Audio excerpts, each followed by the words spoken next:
Well, hi there, everybody. Great to talk to you again. I'm Alex Dunlop. I'm a news correspondent with the BBC, and my guest is a man who you'll all be very familiar with, Mike Dunlop, who is the founder and boss of two very successful companies in Seattle, a software company called NetInspect and his second company called Autonomous Machining, which is pretty much what it says on the tin. Now, this series of podcasts, as you will know by now, accompanies Mike's new book called The Art of the Turnaround, and that is due out in the second week of September. Now, today we're looking at the last of three great mentors which have helped shape Mike's business career. Mike, your third mentor was a very prominent a member of Seattle's banking community, and I think in his latter years as well, wasn't he? He was a very prominent member of the arts and cultural community in Seattle, a gentleman by the name of Dave Friedenberg. Briefly, how big an influence was he on you? I think he gave me a breakthrough that I couldn't believe. I was doing computer work for a company and that had got themselves into financial trouble. And I was a large retail jewelry chain. And I was so worried about their financial condition. I was worried that I wasn't going to get paid for my computer services. So I went to visit the owner and the patriarch of the family business. And sorry, just to interrupt, give me an idea of the timeline. How old is he? How old are you? Where are you at in your career? I'm 26, almost 27, and Young. He's in his 40s. Mm-hmm. So mid-40s, and so probably a 20-year age difference. And so I visited the patriarch, and I said, I think there's trouble in Dodge City. And he said, you're absolutely correct. We're in very bad financial shape. And I have to visit our senior banker at Seattle First, a person called Dave Friedenberg, on Monday morning. And so he said, I don't know what to do. And I said, well, I've been around your company for 2 months. I could put together 20 or 30 items that you could implement that would have a big impact on your financial condition. And he said, could you put a plan together? And I said, yes, I could do it this weekend. So I put together this plan, a detailed plan of all the things that they could do to improve their financial condition. And on the Monday morning, he went to visit Dave Friedenberg and said, this is our plan. And I wasn't there, but apparently Dave Friedenberg said, you didn't put this together. We've never seen anything this substantial from you or your company.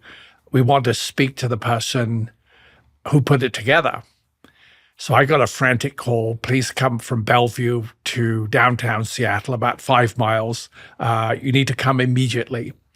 So I set off down to the bank, and I had a sort of perfunctory introduction to Dave Friedenberg and the patriarch of the jewelry retail chain.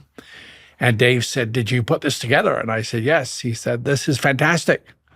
He said, if the owner agrees that you can come in and implement the changes, then we'll not only maintain their credit line, but we could possibly increase it due to the fact the company would be a lot more profitable. So basically, Dave Friedenberg was like a Roman emperor. He could say yes or no. Yes. Yeah, that particular point, if it said no, the company would have gone into bankruptcy.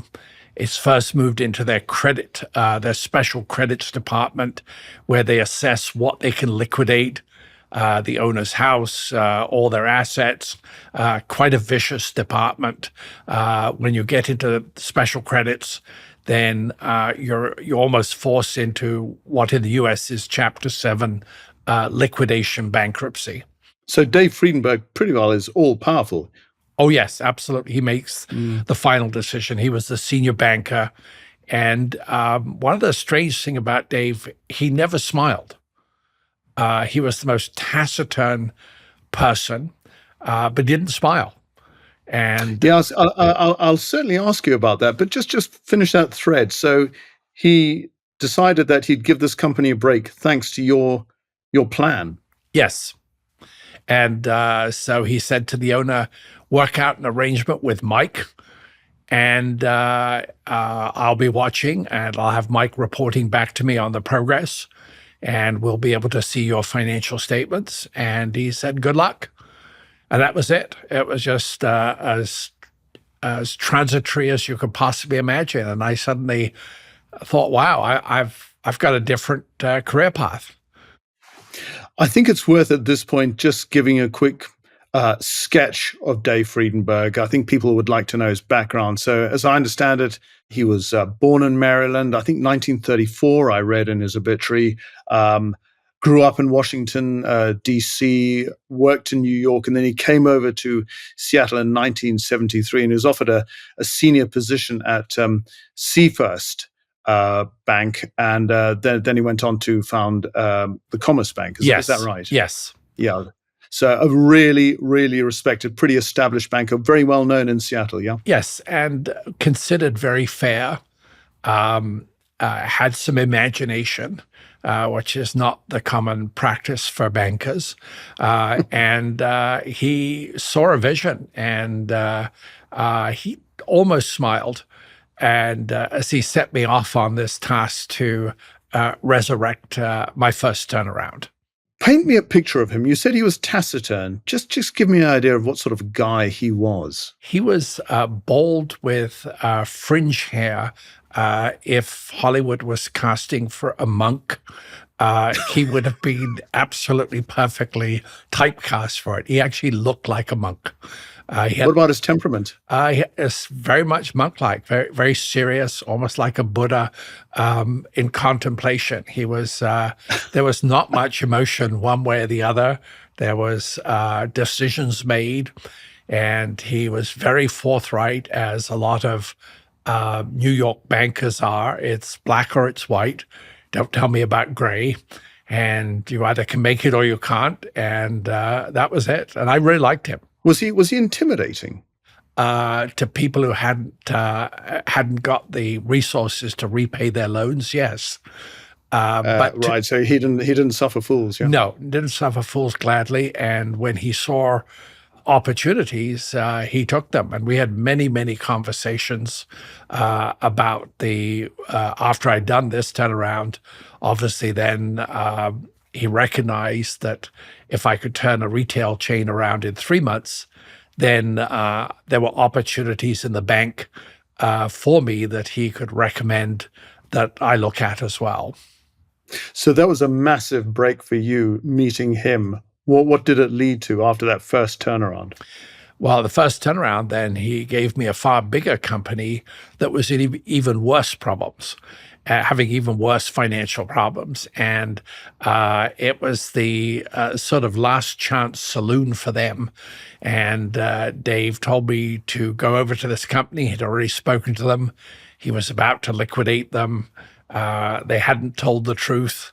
They'd lied on their financial statements. The owner was sort of AWOL, and the son had every human problem you could possibly have, from drugs to women problem to just about everything, and alcohol. It was a large alcohol, beer and wine distributor, which is probably the last job he should have had. But that was, I turned up on a Monday morning and was confronted with them, and they were pretty aggressive. But Dave told me to stand my ground. He was holding the guillotine over their head if necessary, and he'd let them know that if things didn't work out, that would be the end. And so it gave me an enormous, that one, the retail chain was a big opportunity, a big start, but this one was about as difficult as you could possibly imagine, with a father and a son and another brother. and just chaos throughout the entire company. Financial statements that were misrepresented. Whatever the problem was, they had it. So you worked for Dave Friedenberg. Were you a freelancer or did you join his bank? What was the gig between you? No, I was strictly an independent contractor. He told people, Right. you don't have to hire Mike. With the indication that if you don't, you're basically making a decision to liquidate your company. So it was the sort of Damocles without actually having to say it, because there were legal reasons that if I messed up on a company, they could possibly sue the bank and say we were doing just fine until this guy came in and started changing things. So we kept a little bit of a distance, but it was very, very obvious to my client that the bank was supporting everything I was doing. Okay, so here's the thing. In what way did he mentor you? Because at the moment, to me, it sounds like you're just his guy on the ground. He mentored me by creating opportunity. And I've thought a lot about this.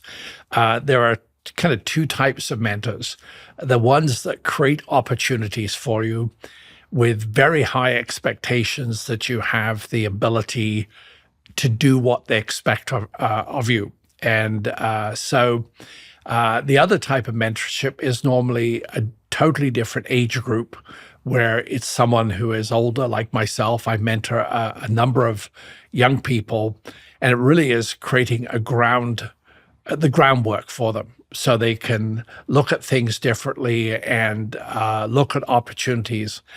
As I've looked back, probably the first mentor, Dr. Kunde, was a genuine mentor. And this is your school teacher. This is my so school people know teacher. And then you're a teenager. Yeah. then Charlie Ross was also a mentor, but a person who created opportunities. And then Dave Friedenberg was more creating opportunities, but absolutely solid support and sort of unwavering support. I have to say, he doesn't sound to me like a mentor. He sounds to me like a facilitator. Yeah, I think he may be, but he was very kind. And we talked a lot, and we learned a lot from each other. So there was definitely a relationship, and he was just absolutely wonderful to me. And everybody knew that he was a supporter.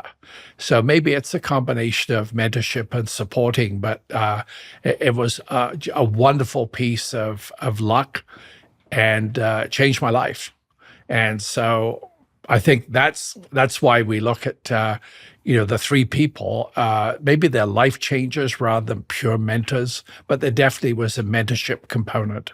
With the greatest of respect, here we have a guy who's a really well-established, respected banker. Why on earth would he take a chance on a young 26-year-old computer technician? I've no idea. I think it's the way I put the plan together. I think he saw precision. He saw that I had vision. Very lucky being 6'3" and being fairly significant. I have the ability to enter a room and not be missed. And so he felt I was just the absolute perfect person to go into these renegade companies and straighten them out. But do you think he saw you as a mentee? I think so. I think he wanted to introduce me into a lot of the banking decision-making, doing reports on how the bank had allowed themselves to be misled, how they had not managed the credit effectively, and it had got to a stage where the remedies were significant. How long did this relationship last, Mike? Almost 17 years. Wow. And Dave was there. I think it might be 15. The last 2 years of turnaround work had come from other banks, but I think it was at least 15 years. But one would imagine that a relationship like that, as a mentor-mentee relationship, would spill out of the business sphere into a more personal sort of domain. Was that the case, or was he really strict with his parameters? I think he was very strict with his parameters. He didn't want to sort of cross any lines. He wanted me to be the instrument to do what the bank couldn't do, but to do it in a way that was fair, equitable, and quick. Was that a unique position you held? Yeah, there was no one else doing it, and it was. Then he started introducing me to the other bankers. So picture a long line of bankers in this massive banking hall, all facing in the same direction, 2 rows of them, and a large, very prominent desk in the corner that had the view, and that was Dave Friedenberg's desk. He also had a private saloon that he took people into that was more comfortable place to tell them that their companies were no longer going to exist. They probably even had some tissues there. But the other bankers had great respect for Dave. So when he introduced me, they started looking at their clientele and say, wow, it would be perfect here, perfect there. So I ended up with about 6 or 7 bankers that regularly had opportunities for me. Clearly, a key attribute, I think, of mentoring is that someone will pass information, will nurture you, will teach you, and they won't expect anything in return. Dave Friedenberg did expect something in return. Doesn't that slightly devalue him as a mentor? Not really. It's a very good question. I think the way he treated me and the special opportunities he created for me, the recovery of the money for the bank almost seems secondary. He never sort of tallied it up. I think what he did, he vicariously enjoyed watching me do things in these companies that he couldn't do. So I think But hang on a minute. Hang on a minute. This guy is a hard-nosed businessman. If you hadn't delivered, there are people out there who said he would have dropped you like a stone, surely. Yeah, I don't know. I did deliver. So, I mean, that's purely a hypothetical, which is great for journalists' questions. But it's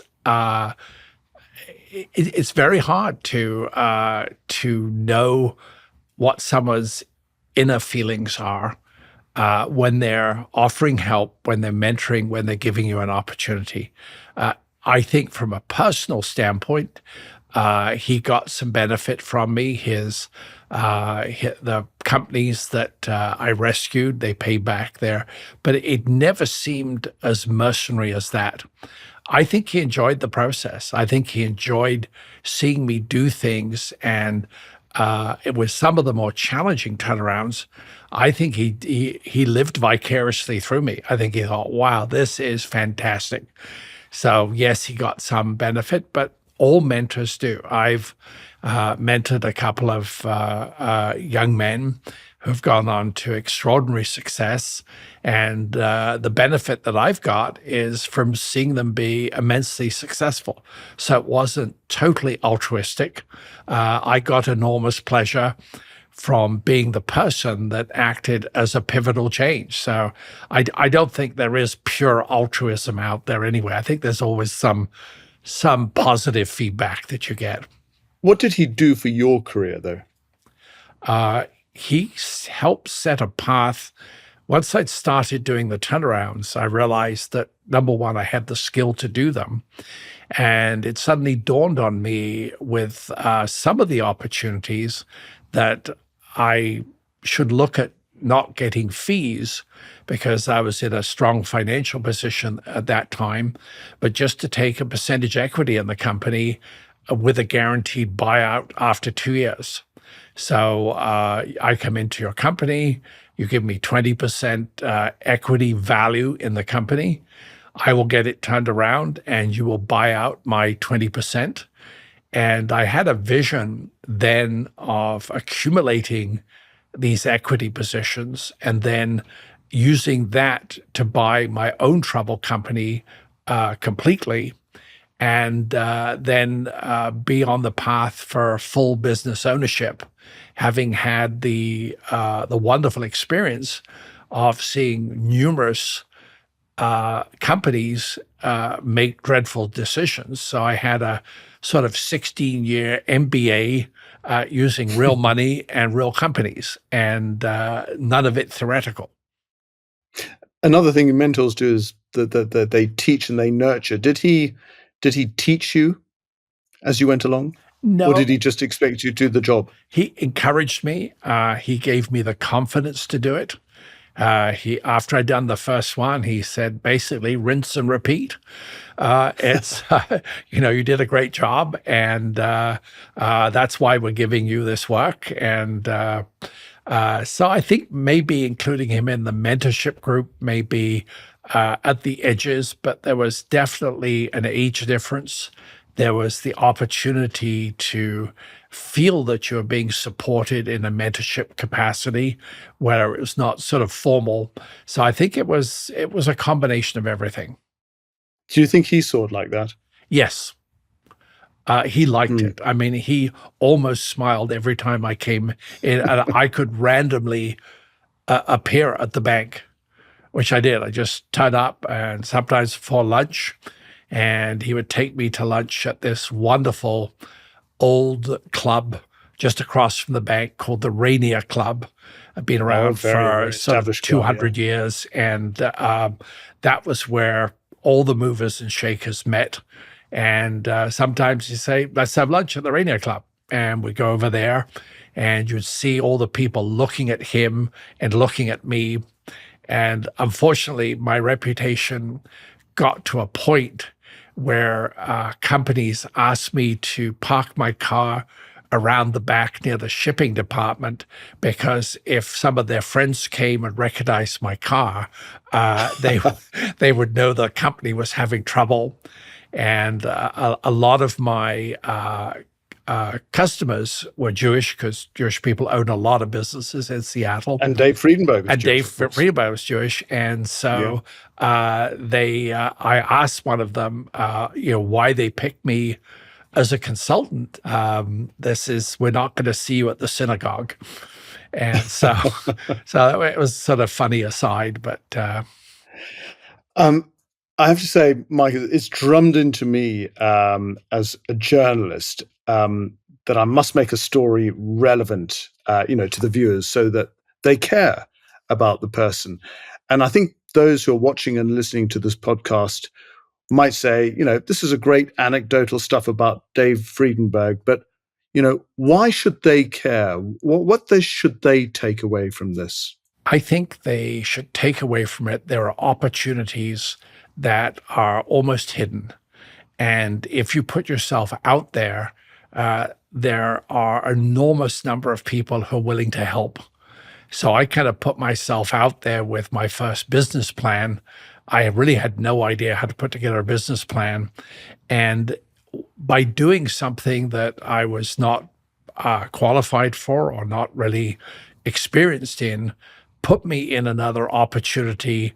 So out there are numerous people who never get the opportunity to help younger people because they've never put themselves in a position.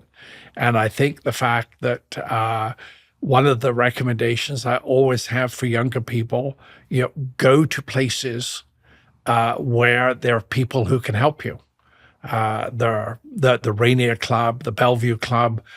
This is where the movers and shakers are, and this is where. Yeah, but that's basic networking, isn't it? That's not looking for a mentor. That's basic business sense, isn't it? Yeah, part of it's business sense, but a lot of these people want to help, and whether that's mentorship or being kind or.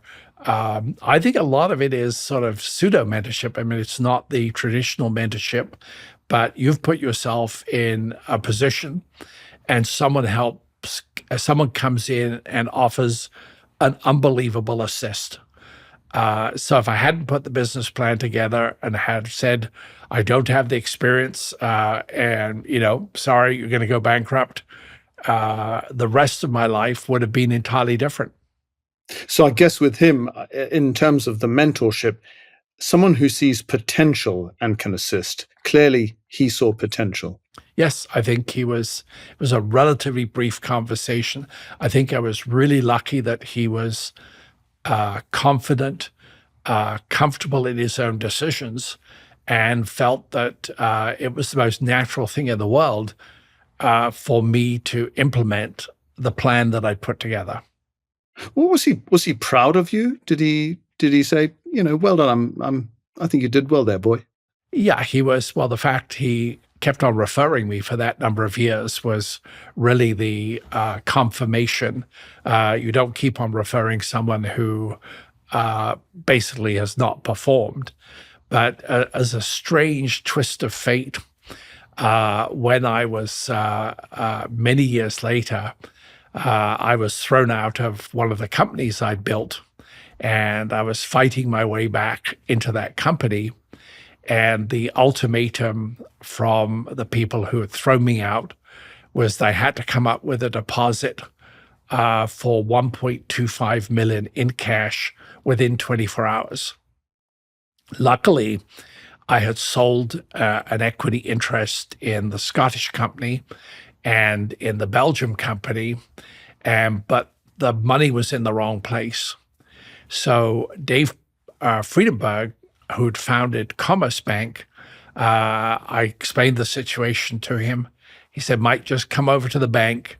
We'll give you a cashier's check for 1.25 million and we'll work the paperwork out later. You lived in the same city, I guess, for decades. Did he see the fruits of your personal success? Yes. Yeah, he did. And he mentioned it a number of times and he was pleased.